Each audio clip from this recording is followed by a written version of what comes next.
Hey guys, it's Jack's Lego Productions here. Hope you're having a wonderful Christmas. Today I will be reviewing set 75279 Lego Star Wars Advent Calendar. This is the Advent Calendar for 2020. We'll do this review by looking at each day's gift, and I'll say what I like about it and what I don't like about it. Okay, so let's get into it. So the gift for day 1 is an A-Wing. I like the dark red and white colour scheme, and that cut down the middle on the front looks very nice, and I can't really think of anything that's wrong with this one. Next up we have a minifig.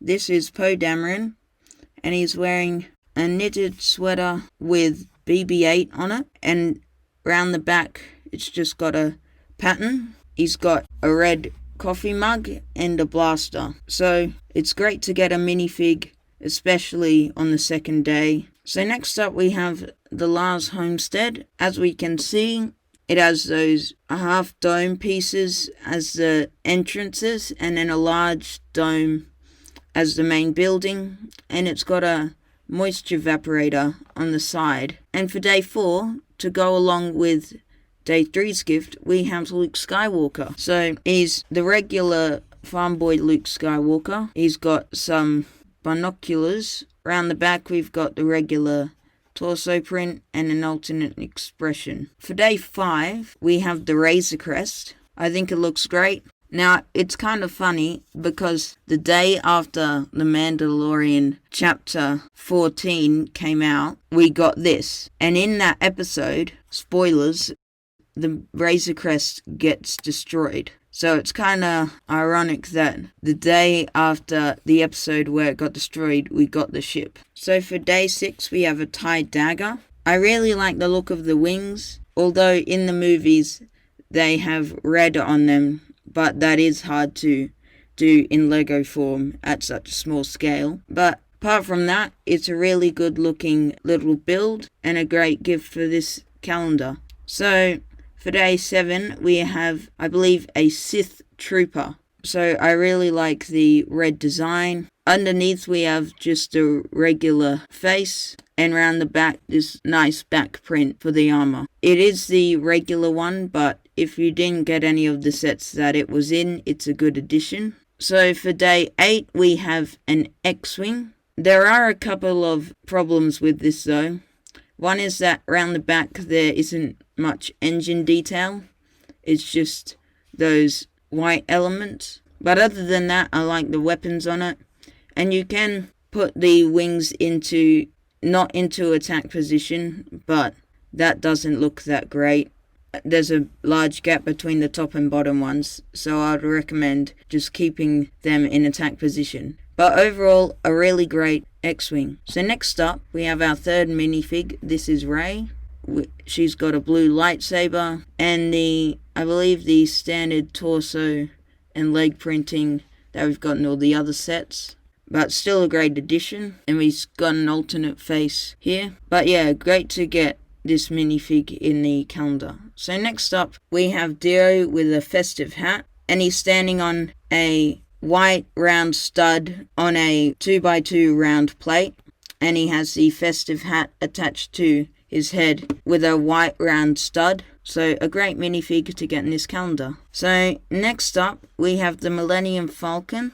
So this one looks great, but the cockpit looks a bit strange from some angles with that bracket. But other than that, it's a great recreation of the Falcon. Around the back for the engines, we have a 1x2 transparent blue tile. And yeah, a great mini build for the Advent Calendar. So next up, we have a Porg. So this Porg is, I believe, the regular Porg. And I believe we got one in last year's Advent Calendar, but it might have been a slightly different build. I don't have much to say about this. It's probably the smallest build in the Advent Calendar, but still a great figure to get in the Advent Calendar. So next up we have a Republic cruiser. So I think the build for this ship is very nice. I like the red and white color scheme, and the engines at the back are perfect. And I don't have much to say about this one, but I think it's a great mini build. So next up we have a battle droid. Now we get this in a lot of advent calendars, so I do think it is filler, and I believe we got one in the advent calendar from last year. But as you can see, it has its weapons, and it's just the regular battle droid, nothing special about it. So I don't know why LEGO included this one, because I believe we got it in the advent calendar last year. So not the greatest gift for today. So next up we have the Lucahulk droid control ship. So this is in the CIS colors with the dark blue. So I really like this ship, and I really like the design. The only problem with it I have is that there are only 2 engines when there's supposed to be 3. But that's the only problem I have with this build, and overall it's a great gift. So next up we have Anakin's Pod Racer. So this is a really nice looking mini build. I like the engines and the cockpit area, and I think it represents the pod racer perfectly. So next up, to go with the previous gift, we have a pit droid. So for this pit droid, it's a very simple design, and it's got some good pieces in it, but overall I think it's a great little pit droid. So next up we have a snow speeder. So the design for this is really good, and I think it represents it really well. The only problem I have with it is that the 1x1 transparent plate used to represent the gunner's window is covered up by the orange jumper plate, which holds up the gun, which means the gunner wouldn't be able to see where he's shooting. But apart from that, it's a great mini build. So next up we have a Tauntaun, and at first I didn't know why it had the red stud on its face, but then I realized that it's meant to be a red-nosed Tauntaun. So I think it's really good that they're including a festive gift in here. So for the build of the Tauntaun, the clip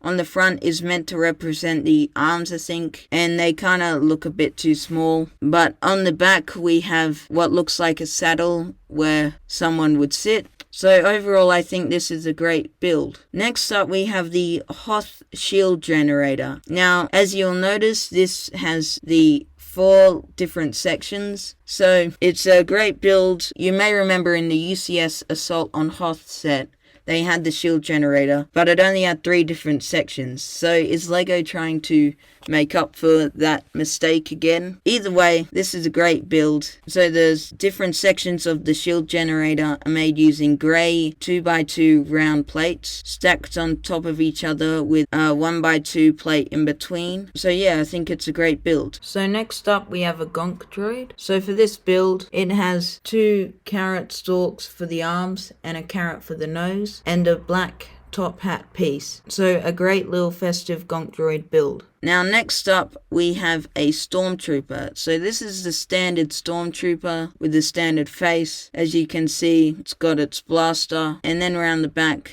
it's just got the regular back torso print. So nothing special about this, but a great minifig either way. So next up we have Darth Vader's castle. So the build for this is very good. It has a small, what I believe is a TIE shuttle on the side, made using some clips and some light grey binoculars. So the castle is made using 1x1 slopes and also 1x4 sloped bricks. But either way, it's a great little build. So next up, for the last gift in the calendar, to go along with the previous gift, we have Darth Vader with a Christmas sweater. So as you can see, the Christmas sweater has the Death Star on it. So removing his helmet, we can see the regular Darth Vader headpiece. And then around the back, we get to see the other side of the headpiece and the cape. And removing the cape, we can see that the sweater has a pattern on the back. So this is a great minifig to finish off the advent calendar. So this was just my opinion on the set. I hope you enjoyed the video. If you did, then feel free to leave a like,